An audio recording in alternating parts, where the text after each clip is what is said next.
Any time is a good time to work on yourself, but towards the beginning of a new year can feel like a fresh start and a perfect opportunity to start making big changes. If you haven't thought about any specific goals, or maybe your New Year's resolution has fell through by now is a great time to make some bigger decisions. There are so many things you can do to improve yourself this year, and I've got a checklist of things you can do to work on yourself to be better by the end of 2018. The first 5 are mindsets and attitudes that you can work on, but the last 2 are tactical things that you can actually go out and practically do. Number 1. Gratitude. In an average day, you probably say thank you at least once, but how much gratitude do you actually feel saying it? If you don't take the time to feel thankful every day, it's time to start. There have been so many studies done on the connections between gratitude and well-being, and the findings are really amazing. People who are grateful tend to feel fewer toxic emotions like anger, jealousy, and regret. They feel healthier, they have less pain, and they sleep better, and they have the best self-esteem. Those are just some major benefits to feeling thankful. And becoming someone who feels gratitude every day is pretty easy change to make. It can be as simple as making the decision to feel gratitude every day and consciously looking for things in your life that you appreciate. If you go that route, it's handy to use something as a reminder that prompts you to take a minute for an exercise in gratitude. It can be an object on your desk, a bracelet, or something on your phone screen. Just make sure it's something that you're bound to glance at periodically throughout the day. In time, it'll become a habit and you won't need the reminder to feel gratitude anymore. Now, if you like more structured exercises, you can start a gratitude journal instead. Keep a notebook or download a journal app and take a few minutes once or twice a day to write down a few things that you're grateful for. These can be big things like family and friends, or small things like having a few extra minutes to grab coffee before work. Anything you can think of is great. The key is that you don't just say that you're thankful for them. You need to take a moment and really feel appreciation for them. Thoughts are fleeting, but the feelings hang around.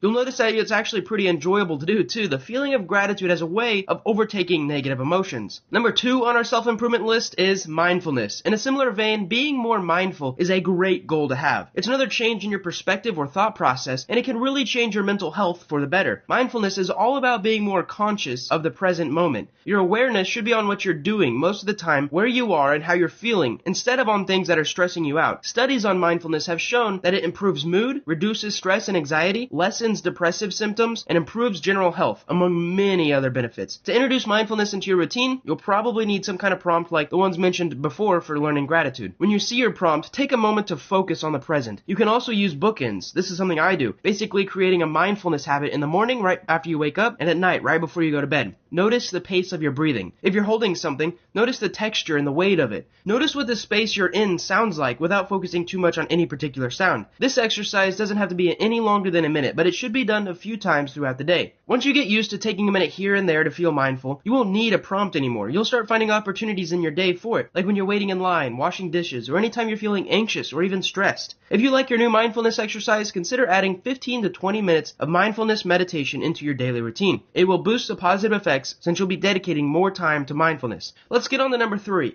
organization. Some of you really struggle with this. If you're already obsessed with your planner and have printed labels on every jar in your pantry, you probably don't need organizational skills on your checklist. But chances are, like most people, you could stand to organize your life more effectively. Most people forget an appointment now and then or misplace things here and there, and it's really frustrating, especially for me when it happens. Organization can prevent those things from happening and offer some great perks to your life. So let's start by organizing your home. It's a simple thing to do, and once it's done, it doesn't require much upkeep to keep it that way. When things are organized, they're easier to find when you need them, which will save you a lot of time in the long run, and eliminate the annoyance of trying to find something that's misplaced. Not to mention that an organized space is often a tidy space, which feels good to be in and look at when people come over. Organization isn't just about having a place for everything, and having everything in its place though. Keeping track of your commitments and planning your schedule effectively is another aspect of organization, and it's so important for success. So get yourself a calendar app, or a planner, and start filling in all of your appointments, deadlines, and events, along with anything else that you might have to do to prepare for them. Check your calendar every day so that you know what needs to be doing and what's coming up. This can greatly contribute to success at work or school or in your life in general, and make you more reliable for your friends and family. I personally use a whiteboard for my calendar and to plan my goals. Number 4 is something that I probably need to work on: assertiveness. Working on being more assertive should definitely be part of your 2018 checklist. Many people don't feel comfortable standing up for themselves, but it's important to speak up so that your needs are met and and not being overlooked. Being assertive can impact your life in such significant ways. When you're assertive in relationships, you're more likely to have your needs met because you make a point of telling your friends, family, and even romantic partners what you need, and you make it clear that your needs are important. When you're assertive at work, you don't let your boss or coworkers take advantage of you, and you make it known when you want a promotion or a raise, which can make it more likely to happen. It's amazing how your life can change when you advocate yourself in a firm but polite way. Often, the primary obstacle of becoming more assertive is something called self-worth. If you don't believe you deserve what you want, you're going to have a hard time asking for it.